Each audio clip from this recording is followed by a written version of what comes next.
Hackathon वगैरे केले ना, तर इन्स्टिट्यूशनच्या लेवल झाले, डिपार्टमेंटच्या लेवलला झालेले 1-2 वेळा. मला वाटतं आरटीओ डिपार्टमेंट आपण कोणाचं बघितलं होतं महाराष्ट्रातलं, रोडचं एक झालं होतं अजून, परंतु महापालिकेचं मला वाटतं पहिल्यांदा झालं. आणि मेन सगळ्यात महत्त्व इतकं स्वस्तात आम्हाला पण नवीन होतं हे हॅकॅथॉन. म्हणलं काय म्हणलं हे काय हॅकॅथॉन नाव वाटतंय असं आहे का, पण नंतर लक्षात पुढे गेलं आम्हाला कळलं की अरे हे आमच्या जास्त कामाचं.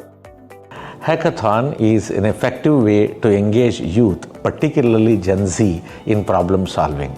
By participating in hackathons, they develop critical thinking and problem solving skills. They also develop grit, determination, along with ability to work in teams.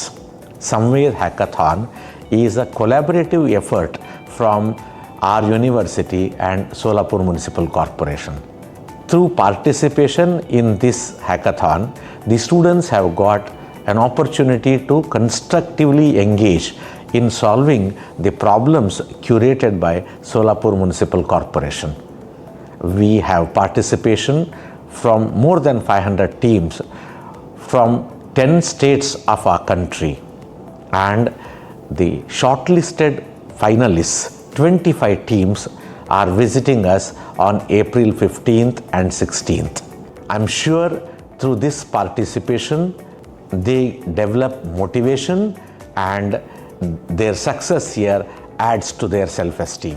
त्यानंतर आपण ते सोल्युशनची आपण पडताळणी करूया की नेमकं त्यांनी जे प्रपोज केलं आहे त्यांच्या दृष्टीने फिजिबल आहे, परंतु आपल्या इन्फ्रामध्ये ते कसं बसेल किंवा कसं बसवता येईल त्याचं आपण तांत्रिक पडताळणी करून त्यानंतर मग ते इम्प्लिमेंटेशनचा पार्ट सुरू होतो. जर आपल्याला प्रॉब्लेम व्यवस्थित समजला तर आपण सोल्युशन चांगल्या पद्धतीचे देऊ शकतो. या बेसिसवरती आपण त्यांचं पहिलं इव्हॅल्युएशन केलं.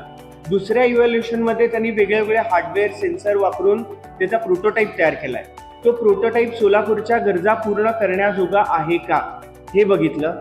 या दोन्हीही इव्हॅल्युएशनमध्ये वेगळ्या वेगळ्या विद्यापीठातले तज्ज्ञ प्राध्यापक वर्ग, 2 वेगळ्या वेगळ्या इंडस्ट्रीचे वेगवेगळे CEO आणि सोलापूर म्युनिसिपल कॉर्पोरेशनमधले ऑफिशियल्स या 3 जणांच्या संघाने मिळून ते इव्हॅल्युएशन केलंय.